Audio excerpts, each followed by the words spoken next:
Hey, my name's Isaac, aka AEONS, and I'm looking forward to walking you through my song called The Darkness. Let's get right into it. Backstory on the song: I actually wrote and recorded and finished this tune like 5 years ago. It's 2021 right now, and the song's finally coming out in a couple weeks. But I produced it in 2016 when I was at a very different place in my life, but oddly enough, going through some analogous situations right now. So in a way, it's kind of perfect that I'm putting the tune out. Just gonna spill the whole beans here. Not gonna pull any punches. So definitely give me some feedback if you have thoughts about my presentation style here and what I'm about to take you through. But at the time that I was writing this song, I was in a really good place, which was actually a big deal for me because I came up hard in a lot of ways. Certainly very fortunate in other ways. I was born in the United States, for example, which is worldwide. There's a lot of opportunity here. But I also just confronted like a lot of really tough problems as a young person. And so I had kind of climbed out of a lot of that as a young adult. And I was in a good place. I had like a really good job. I was in a okay relationship. I think a lot of people would describe it as good. I was like, everything was good, but I kept having the thought like, how do I get to great? And I as I meditated on that more and more, I just realized and I started to feel this like dark energy, or this like almost like a path that I was going to go down that was not illuminated at all. And I couldn't help but feel that the gateway to the next level of where I wanted to be in my life would require even more sacrifice than I had already made up until that point, which had been significant. Just to pursue music in the first place, I had given up a lot of great opportunities. And I just was encountering a lot of resistance and a lot of fear and a lot of uncertainty and doubt around whether that was going to be a good bet to like take it to the next level in terms of putting more time into it, sacrificing more things, like probably the end of that relationship I was telling you about, definitely decreasing my performance at my job and potentially risking losing that, which fortunately didn't happen, but that relationship did end for other reasons as well. And that was a really scary moment of life for me. And I won't lie, there was like some excitement behind it that was driving it, of like, hey, this could potentially work out. But I didn't have any illusions about the odds and the fact that they were very much not in my favor. And that's when I wrote this song. So that's part of the content that I'll be exploring with you here as we go through this. And additionally, I had also been primarily producing live videos of myself doing songs in real time, and this was the first time I had moved away from that into a more controlled studio like environment where I was multi-tracking everything, and I'll talk you through exactly how that manifested in the song. And all of those things really contributed to the feel and the vibe and the lyrics and the overall just content of this particular tune. So let's start with some of the sounds. This first one that is introduced here is called Glitching Beat Machine, which I just love the name of, and the sound is so great.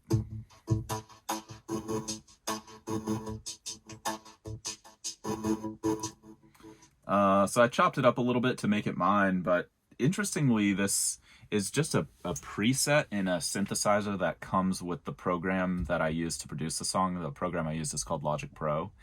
And this synthesizer called Alchemy is awesome and extremely powerful. And I don't think I edited this sound very much or at all potentially, which was a big departure for me at the time because I was used to doing everything live, like I was telling you, and completely like not automated at all. It was all me doing stuff, and if I didn't do something with my hands or fingers, the sound like didn't have my sonic fingerprint, as it were. Whereas this was just like letting it ride and using something that someone else had made, and then me just kind of like altering it slightly and putting my own stamp on it and making it fit into my own style, which was a big departure for me and part of the risk I took with the song. Now, the other idea that I was really exploring with this particular tune is an idea that I learned about from a music producer called Max Martin, who has done a lot of really big pop records. He did some Backstreet Boys songs. He has done some Katy Perry songs. He's worked with, I want to say, almost every pop star. He kind of came up in the Ace of Base era and learned from his mentor, who was, I think, Ace of Base's producer. I could be wrong. But he is, excuse me, he's still making great music and great records. He's kind of a genius and a very recognizable figure in the pop music industry, and it's hard to remember people who've had his level of success. Yeah. But I was reading an article about some of the approach he uses to producing music because I was starting to learn more about pop music, which I had pretty much ignored up until this point in my music making journey. And he was talking about how he likes to make pop songs that are like movies, and he likes to just introduce each character one at a time and not have too many things or too many ideas or too many characters being introduced into the scene or the plot or the film at any one time. And so I was kind of exploring that myself here, of trying to be artful and tasteful around how much I used in the tune, and kind of getting away from the more is more approach and into the less is more approach. But also I was playing around a lot with the automation that's available in a software like this, because I didn't really have a lot of access to like having multiple parts come in at the same time unless I had pre-recorded them into the loop station that I was using for my previous work. So if you go on YouTube and find my songs, Let Go, I reference in this tune, or Never Give Up, those kind of songs, or Believe, were all live looped. And if it's just one person doing that in real time, you can't have multiple parts or multiple instruments coming in like you would with a real band. So this was a big weight off of my shoulders in that regard, because the next two parts that come in simultaneously, and they sound like this. So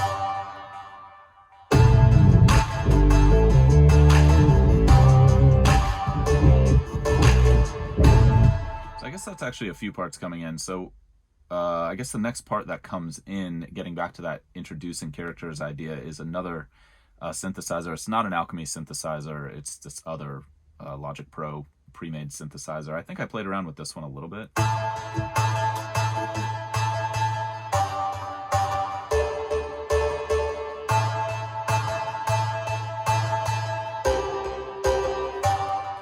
Just a great synthesizer sound, and I played it into the computer using this thing called musical typing that's available in Logic Pro if you just hit Command K.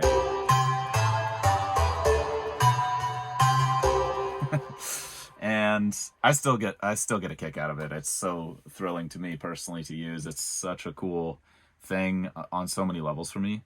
I don't know that I can put it into words. But what I did, and you can see this in the way the part was recorded, is I just played it in manually, and so a lot of these notes are not syncing up perfectly with these grid lines, and that's what gives the song a little bit more of a human feel and makes it a little bit less computery, which was something I felt was really important to me, because I didn't want that overly digitized feel to the tune. And so that carries over as well to the next two parts that come in. The first of which is a percussion part, almost like a drum part. It's quite simple.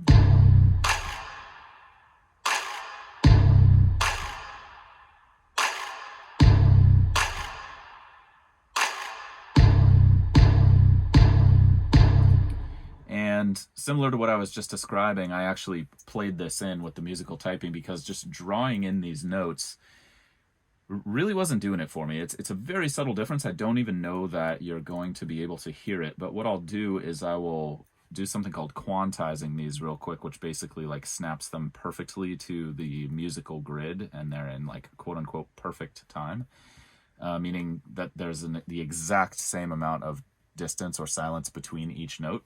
And it's a very, very subtle difference.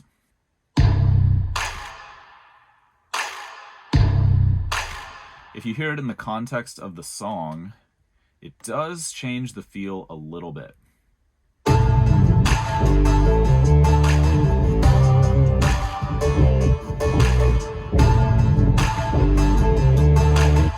Now the bass line, which I'll get into in a second, is very human and very loose in terms of the rhythm, so that helps offset this a little bit.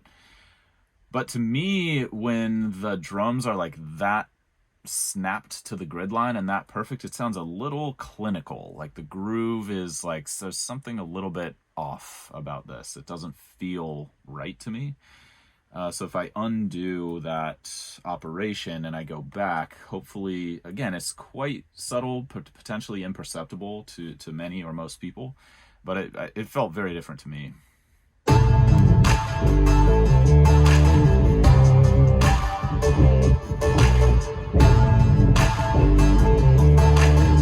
It fits, to me, it's like different universes, you know? But anyway, back to this idea of just keeping things very sparse, the less is more approach. There's only 2 sounds that I'm using for the drums, and the part is unbelievably simple. It's hard to think about it becoming even simpler than that without just being nothing but a pulse. I augmented the kick drum or bass drum sound a little bit because it's not an actual kick drum. It's like a larger drum called a floor tom that you would usually strike with your hand. So it has that kind of longer sound. Which I liked a lot. It's not like a typical drum sound though, and so I augmented it with another drum sound from a pre-made drum kit, which sounds a little bit more like a kick drum or foot drum, and it just adds a little bit of emphasis to those parts and rounds out the sound a little bit. But that's the entirety of that, and then the rest of the percussion and feel of the tune that would normally be put on like a hi-hat or cymbal or something in a drum kit came from that glitching beat machine that I was introducing at the beginning of the tune. So I'm really happy with the way the groove came out. Even though I was using these very digitized, synthesized sounds, I think I was still able to inject a lot of feeling into it. And that's been a common theme with AEONS for quite some time now, because I use technology so heavily in my music production. Like even that live stuff I was doing, I was totally dependent on that loop station to I guess automate some of the parts that I had already played and make it sound like a full band, even though it's just me. So hopefully, or perhaps this was just like the next logical evolution in that medium for me. So coming to the bass line,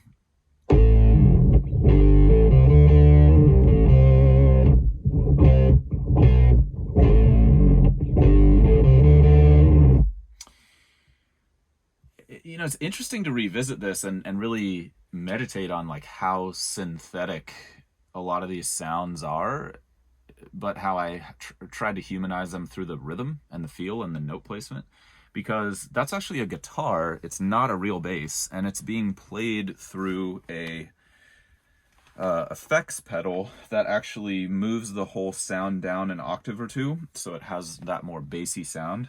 I'm not warmed up right now, and I haven't played this part in a couple weeks, because actually I relearned the part to show you during this video, and then I recorded this video twice, and both times I had a big tech issue and the footage was essentially unusable. So hopefully third time's the charm here. But again, the part itself is quite simple. It's just one scale. It doesn't really move around too much harmonically, but it is more about like making the rhythm have like a personality and a swagger a little bit maybe to it, to kind of move the listener physically, what was kind of the idea. So for example, it starts with this slide, which I actually can recall putting a lot of time into, because I had sung the part into my phone as a voice memo, so I didn't forget it, because I was like, oh, this is kind of a cool bass line. And then I was coming back to relearn it and adapt it, transcribe it to the guitar. I spent a long time trying to make that like as slow as I could possibly make it, almost like pulling the time and the groove of the song backward in time, but still like have it be close enough that it was listenable. So that was kind of like a fun little challenge. I'm not sure if I remember the rest of the part.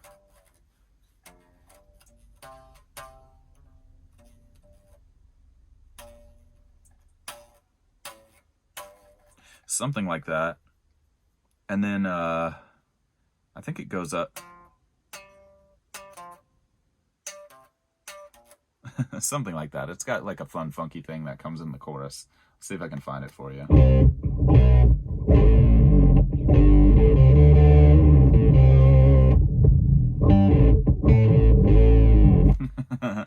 That was fun. Just kind of spicing it up a little bit and giving the part some variety so that it wasn't too repetitive.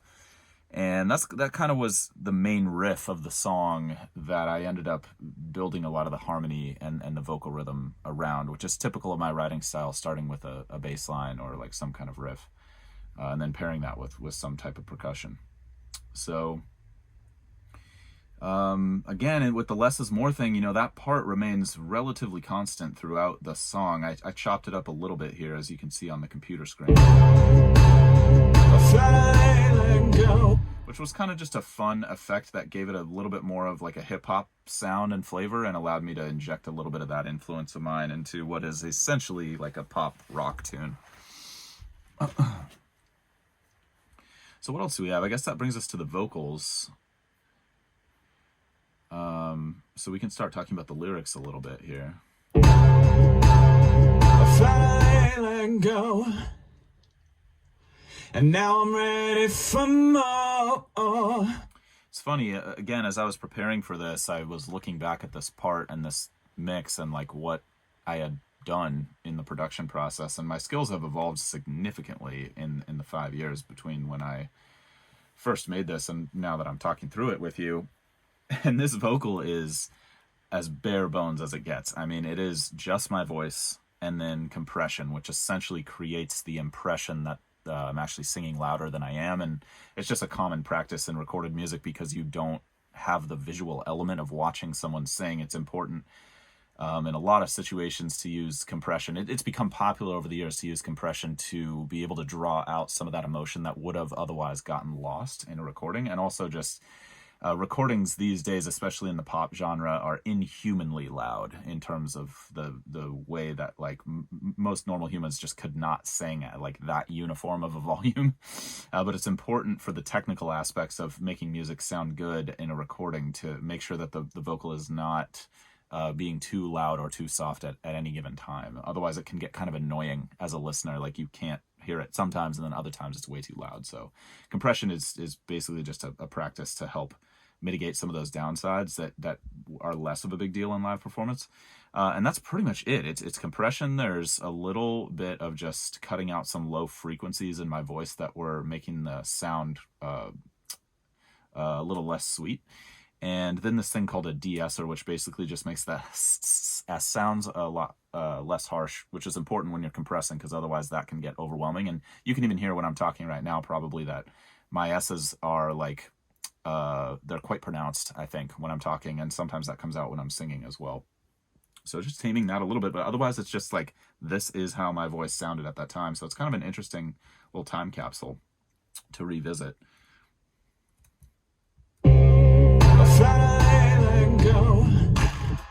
Yeah, the other thing that really struck me about the vocal coming back to this song after so much time is like how sweet the sound of my voice was gauged against the rest of the track, which is quite dark and somewhat menacing, which was intentional for sure because of the content I was exploring, like I was telling you about, which I probably about to talk a lot more about as I get into the lyrics. But that first lyric had a few different meanings. I mean, I finally let go was in part a reaction to my previous song, which was called Let Go. And then and like that's the way a lot of my songs are, is they're almost like journal entries of just like whatever I'm contemplating or dealing with at that phase or time in my life is what will come out in the song. And I've had a revelation multiple times over the past few years that like it's very difficult not to be totally honest and tell the truth when making art and music, because whatever you are going through, whatever you are experiencing, like for myself, even just these subconscious signals of like staring at a lake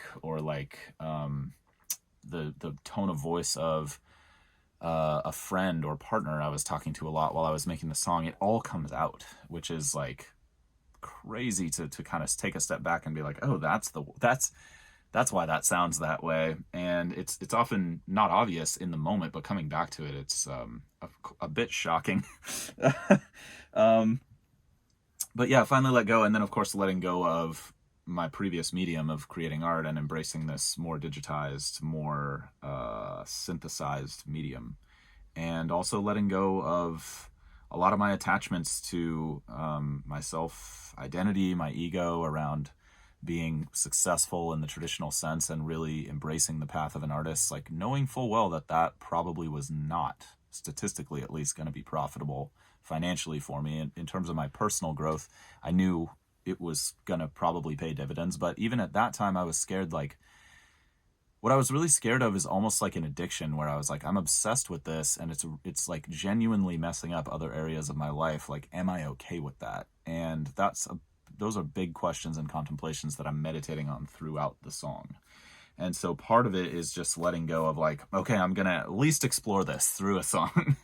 And now I'm ready for more.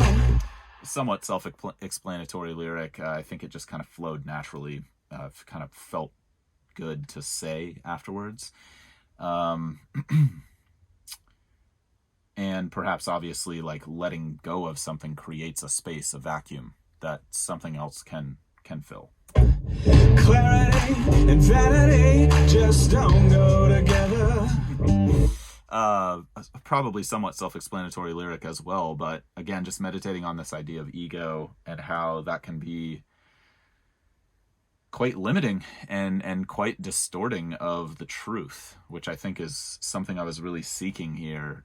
Like I was just talking about, of like, okay, the numbers are against me, but there's only one way I'm going to find out what's on the other side of this fear, which is like, if I don't step through it, I may always be wondering like, what if? And that's part of what I'm really meditating on with that lyric. And though I'm falling in love, I still won't give up.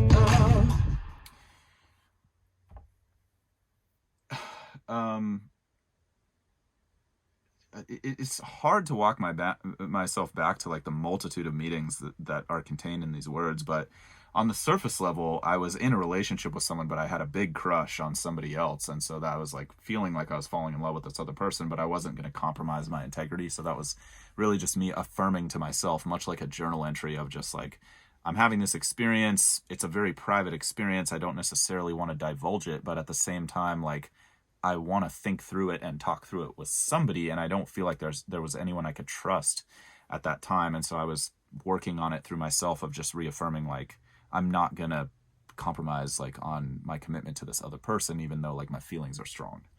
And I think that also kind of had the double meaning with the song of like, I'm not gonna compromise my love for music to seek these other like worldly things. There's so much more to gain. Again, just kind of like a natural lyric that flowed from the previous idea and just kind of sounded good and is perhaps obviously true. You know, like by embracing the unknown, there is upside. It's not only downside. The piano sound I forgot about. So this is a totally synthesized piano sound. It's not a real piano. And these chords also I played manually, I believe. Yeah. To give them a little bit more of that human feel. But yeah, it was kind of just an interesting technological outgrowth of the previous songs I was working on at the time, where I had the iPad hooked up to Logic, this program. And within the iPad interface, when it's hooked up to the computer, you can choose all the chords in any particular key and then just hit one button to play the whole chord. So it's not like a piano where a chord usually has at least 3 tones in it. Sometimes it's only 2. And on the piano, you would normally need more than one finger to play those notes at the same time. But the iPad kind of allowed me to do that. So I was just playing around with that feature here. And then also I was listening to a group called 21 Pilots very, very heavily at this time. And they use a lot of piano and synthesized piano in their songs. And their songs were much more on the pop rock spectrum than my previous tunes were. And so I kind of wanted to emulate a little bit of what I liked about their sound, which was like very polished and very gritty at the same time. I don't know how else to say that. And just incredible songwriting. I mean, undeniably great. And like they have the numbers to show for it, you know, insane respects to those peeps. But yeah, I was just inspired by what they were doing, and I was thinking about like how I can incorporate the things that I liked about their style and the music they were making at that time, and make it my own. So that was that. But no one's fighting for me. That's really how I felt at the time, of just like, nobody's going to make this happen unless I make it happen. Like, nobody's going to go to work and work my job and get paid for me. Nobody's out there, like, I don't have a business manager who's grinding on my behalf, like trying to make us both rich and famous. It was just like, this is all me right now. I guess I'll go alone. Also just meditating on the idea that I didn't know anybody at that time who was going through this internal experience. I didn't have the mentors or the friends that I have now. And so it was very isolating.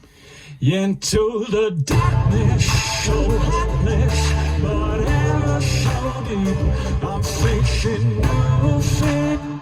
Okay, a lot going on here. So perhaps obviously like finally coming to the main theme and point of the song of like, I'm moving into this dark energy, this field of potential negativity, doubt.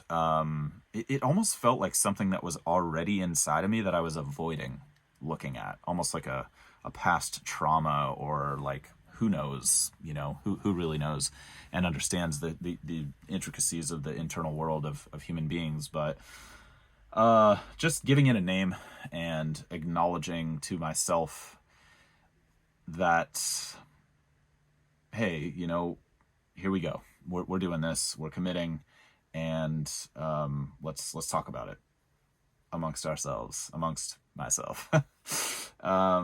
Some cool effects for sure. I had this pitch down version that gave the song, like, again, that really menacing kind of like tone of like, we're confronting some seriously potentially evil stuff here.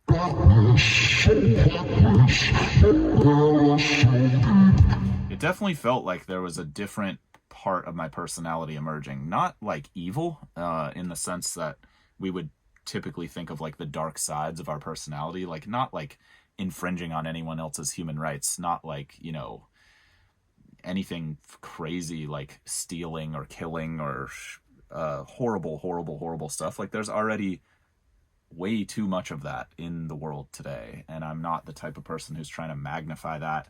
I'm trying to do the opposite of that in as many ways as I possibly can. At the same time, I was more meditating on things like jealousy and like envy and like desire for maybe something we shouldn't want to desire. Almost like that feeling of like, you're on a diet but you really want a slice of cake, and it's like that part of us that undermines our kind of like higher nature a lot of times.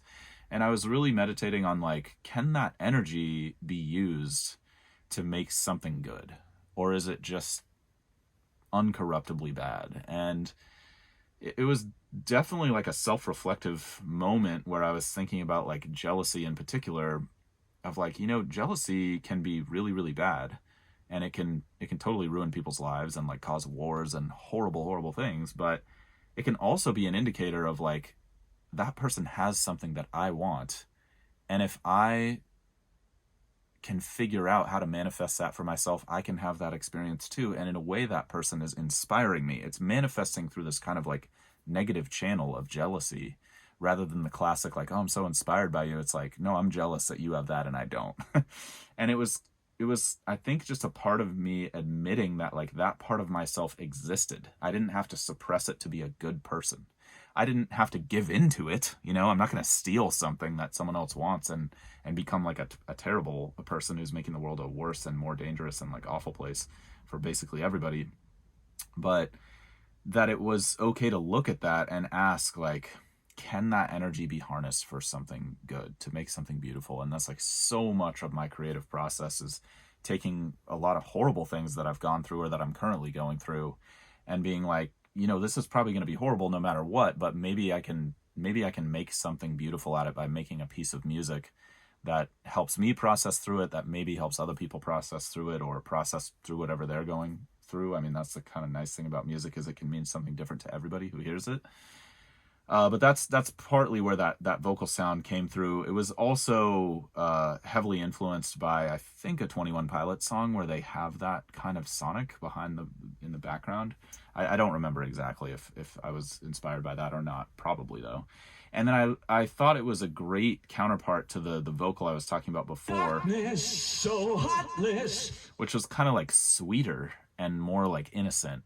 And I think that that really fit the theme of the song perfectly, that it was like this confluence of two parts of myself, where it was like this sort of wholesome, unscathed like version of my personality and self that I had cultivated and built on top of like a pretty shitty foundation, for lack of a better expression.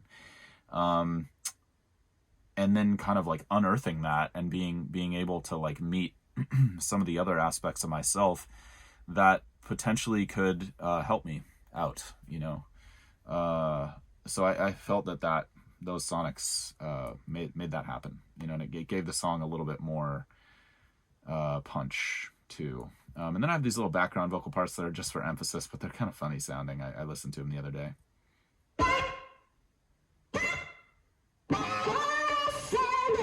Kind of the chipmunk effect, which is inaudible in the final mix, but it kind of like gives the punctuation points of the main vocal in the tune and helps them pop out a little bit away from the drums and kind of like let you know like, hey, this is important, what we're talking about right now. I'm facing new fears every day. I'm here. Which was literally true. Really afraid of like losing myself in these dark parts of myself, like becoming a terrible person just from even like thinking about these things that society and everybody around me had always told me, you know, like that's bad, don't even like think about that or give your attention to that at all. And I think that had just built up a lot of fear around the whole experience for me for quite some time. I'm facing new fears every day. I'm here, but if you think that we're stopping, there's no end to the show. Yeah, I mean, just a meditation on commitment there of like, yeah, this is really scary and really hard, but like, this is what I'm doing with my life right now. I'm not saying I'm going to do this forever, but I'm doing it, and I willfully accept the potentially negative consequences if things don't go well. And I'm scared I'll never make it out alive if I go down this path of like exploring some of the pain and sadness that I think I had frankly just like suppressed because it was too much to deal with. So some bad things I had gone through as a kid. And I think it was a somewhat irrational fear, but I think it's a common experience that like if we tell the truth to other people or to ourselves, then like somehow something bad is going to happen. And maybe that just comes from conditioning or who knows. It's like a tribal thing, but I was really admitting to myself like, yeah, I'm not okay right now, and I'm not like feeling good. You know, everything's not like all rosy. And you know, I think the irony of that was just like telling the truth was quite freeing, and it didn't have any more power over me. It had less power over me, and I could kind of step back from it and just be like, oh, like, it's okay. You know, it actually makes sense that I feel bad about those things because those things were terrible things. It's like when you say it out loud and come back to it and revisit it, the things we do and tell ourselves and the choices we make are just like so irrational.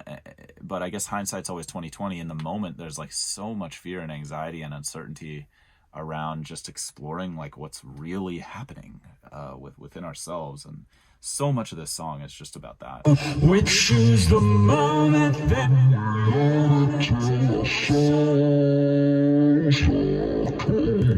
yeah. Again, a meditation on commitment of just like, and also agency, like freedom of choice and willpower of like, and also reincarnation. There was like a lot of ideas I was exploring with that lyric. We choose the moment and we own it. Like we're responsible for what we're creating in our lives. Like I'm willfully making this choice to try to harness these other parts of myself to do something good for the world and kind of get myself to that next level of hopefully like something really great. And I'm going to have to deal with the consequences. I'm going to have to sleep in the bed I made. Like we choose a moment and we own it till our souls are cold. Like I'm never going to unhave that experience if it goes like south on me, you know? And also just this idea of like reincarnation of like, I might be living out this life and experiencing the ripple effects of this until like that cycle of more and more lives is just like over forever, like whatever that looks like. And just that's how it felt. That was like the crushing weight of that decision. It's so crazy for me to think about it in retrospect because I understand it so much better now, but at the time it was like terrifying, you know, like it felt in a way like I was annihilating myself. And I guess in a way I kind of was. And I've been thinking about that recently with some of the changes I've been going through, which is like to invent that next version of me. I often feel like I'm destroying some older or other version of me, which has this kind of like violent aspect to it, but it's not. It's not that way at all. It's actually quite beautiful. It's like a caterpillar turning into a butterfly, I guess. Well, maybe not exactly like that in my case, but that would be like a nature analogy where it's like that's probably not like a painless process. I guess I don't know about that, but it's got to be at least somewhat startling of just like, wait a minute, like I'm flying. Like, I mean, it's just like such a radical transformation, you know? So I was just allowing all that to come out in the music and the lyrics. Enter the show, we choose the moment, and we own it till our show go. This guitar part just came out so much better than I thought it was going to.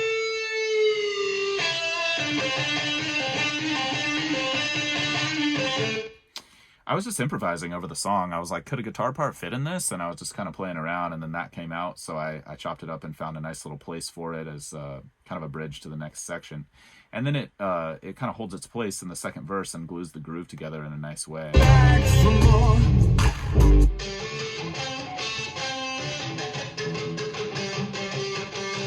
Again, really playing around with the rhythm, keeping it very loose. It almost sounds like wrong when it's listened to on its own, but then it fits together and it's like this interesting glue that holds the drums and the synthesizers together.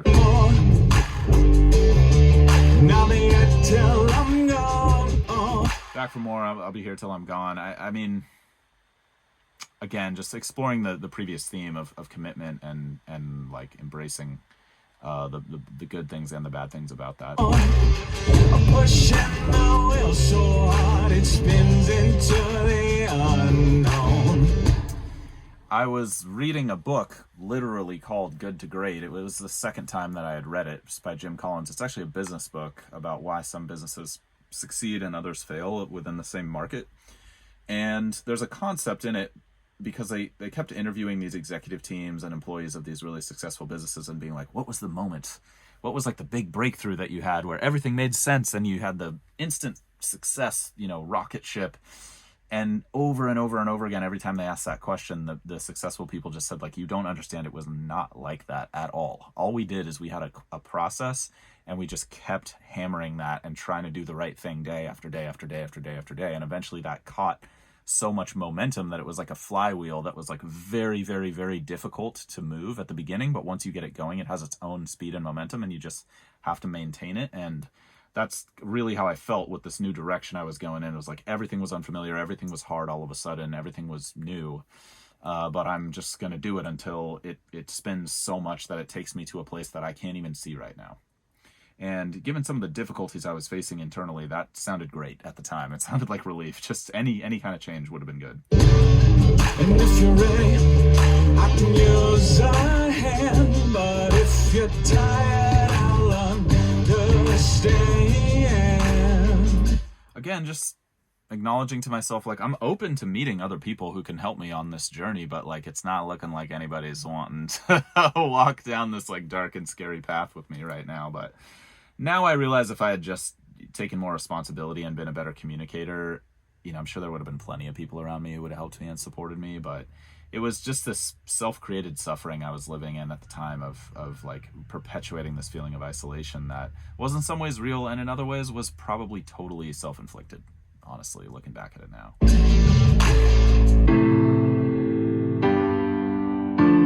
'Cause no one's fighting for you. I guess you're on your own. Just showing some empathy for other people. Like, it's not that they're not helping me or they're not on my team or they're not supporting me or like, I don't know, giving me the experience I want because they're bad people or that they wish ill for me. It's just like they have their own problems. They're going through their own stuff. And like, you know, I understand that. It's okay. I'm fine doing this on your own. If you are just dealing with too much stuff, you know, it's okay. In the darkness, so think this is pretty much the same. I think I just added in this guitar part here that's somewhat inaudible in the final mix, but it adds some energy to the second chorus here. In the darkness. That's not it. That's the vocal. Ah, here it is.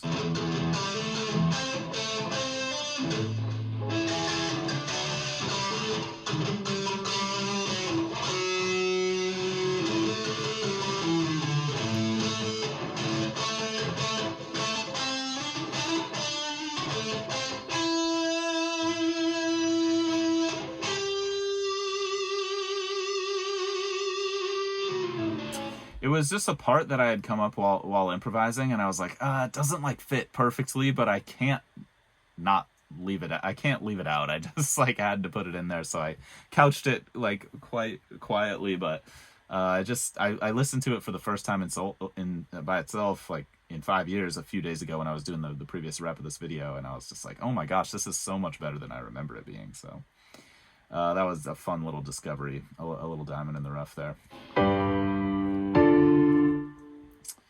Just reiterating the same ideas in the second chorus, and then this is like the bridge section where I changed the harmony just a tiny bit. But no one's fighting for us. We're truly on our own. But I'll keep fighting for you.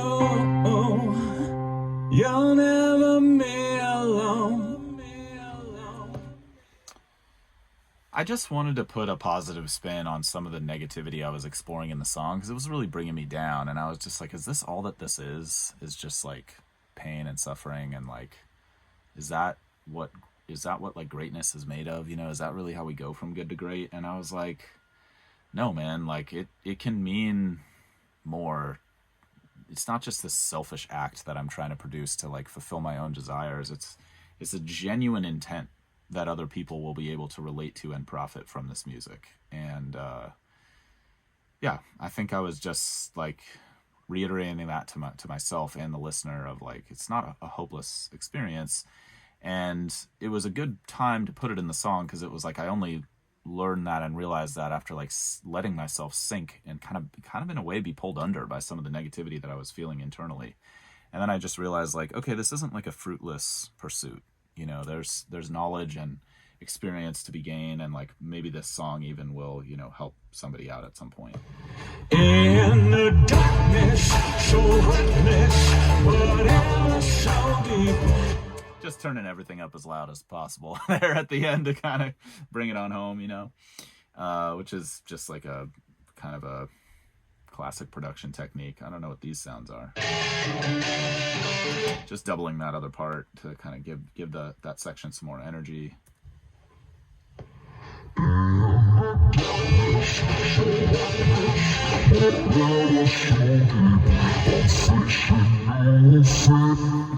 I just love the way that sound came out. It's just like so brutal and demonic and distorted, and just the perfect complement to that kind of sweet, almost innocent vocal talking about this really heavy stuff. That's pretty much the song.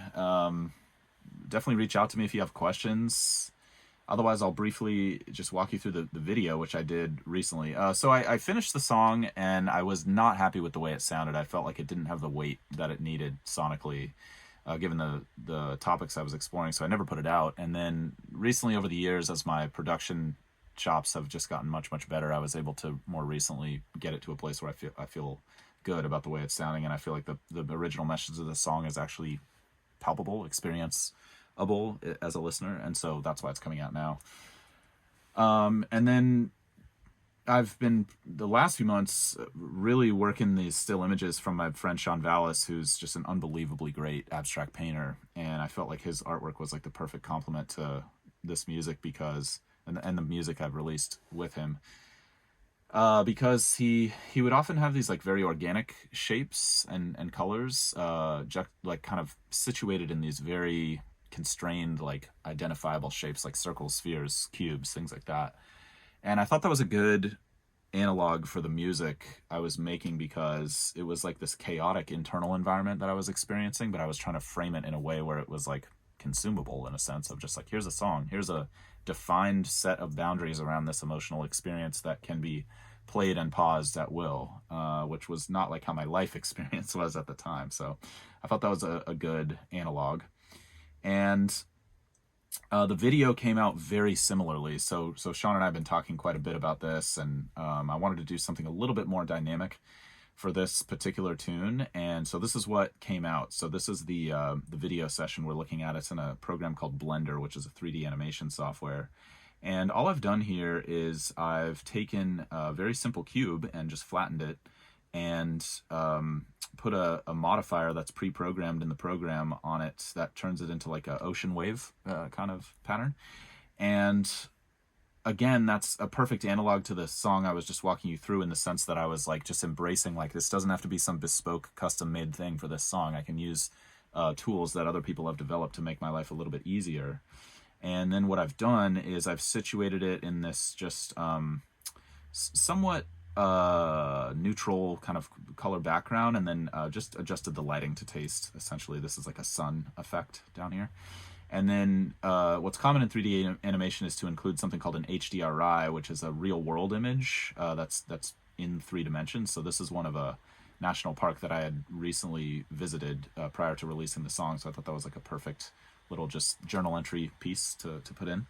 And what it does is it gives the digital aspect like a little bit more real world believable lighting, so it appears slightly more real, and you'll see that as we rotate through the camera here.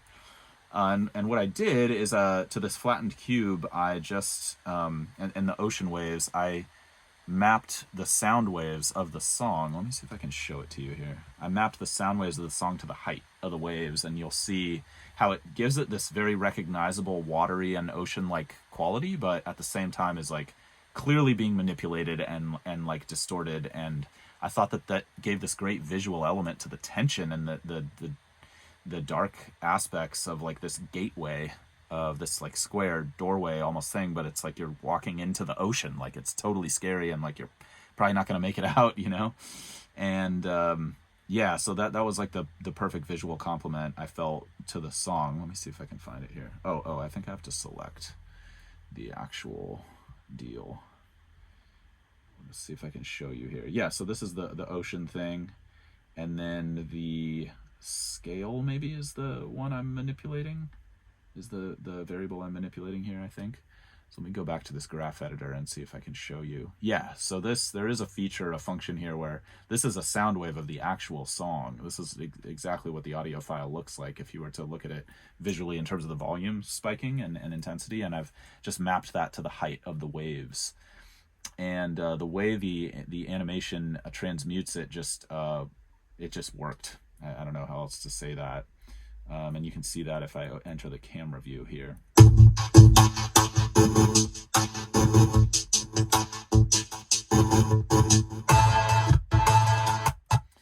Soaking up a lot of bandwidth with the computer here, trying to record this and view it at the same time. But that's essentially the video, and you'll be able to view it at the link below this video if you want to see the whole finished project. But what I did after that is I just animated the camera like any filmmaker I think would just be kind of thinking about perspective and angles. And what I've done is just kind of a clever trick within the program where I've made this circle that doesn't actually appear in the final rendering, but the camera traverses it to give a different perspective on the object, I guess what I'll call it, or like the gateway. As the song progresses, you can see the camera moving along the circle there, and in the final finished product, you can see the light shift, and it's becomes quite obvious that like, oh, something's changing here as we progress through the storyline. And I just kind of played around with that almost as like a technical study, because I'm still learning this program. This is basically like one of the first 3D animations I've ever made, so I put definitely a lot of heart and soul into it. But it's at the same time, like, just like the song, it's like quite elementary, rudimentary, simple. It's like a project that I'm still learning the tools of, just like the Logic software I was walking you through a second ago, where it's just like, what's available to me in this new universe, you know? So I kind of tilted the camera perspective. As you can see, this path that the camera's on is kind of shifting as we go throughout the song, and our perspective on this dark energy that in a way is somewhat constant, but our perspective on it and what it means to us and how it appears to us is changing. and it creates some separation from it, which I think is really like the punchline of the song, is like, I can explore these aspects of myself, but I don't need to be consumed by them. And I think that was really like the revelation.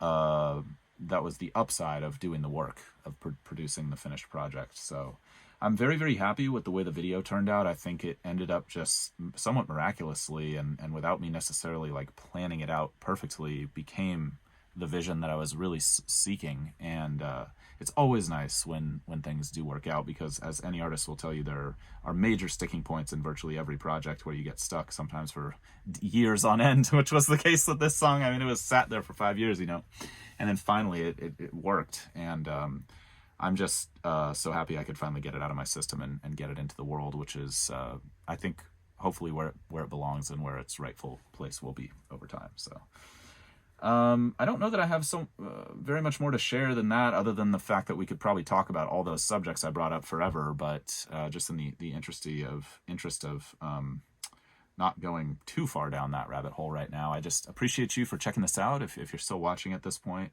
I'm just grateful for your time and energy and attention, and I hope that I have served it well by just walking you through my process, or a little thin slice of it at least. And if you like these videos, let me know, and I'm happy to do more of them. It was a very, very interesting experience for me, opening up about the song and talking about the music, because they're such personal topics, and that's partly why I write songs about them, because they're not the kind of thing that I would maybe bring up in a casual conversation unless I knew someone particularly well. And I think it has that place in music, whereas it could be kind of hard to explore that with other people who maybe don't understand that side of life, And yeah, just grateful for the opportunity to be able to sit down with you and talk about it. It's very uncomfortable for me, and at the same time, like, feels kind of good. So I guess in a sense, that's a perfect analog for making the tune itself. So I appreciate you so much. Wishing you well at all times, and reach out to me anytime.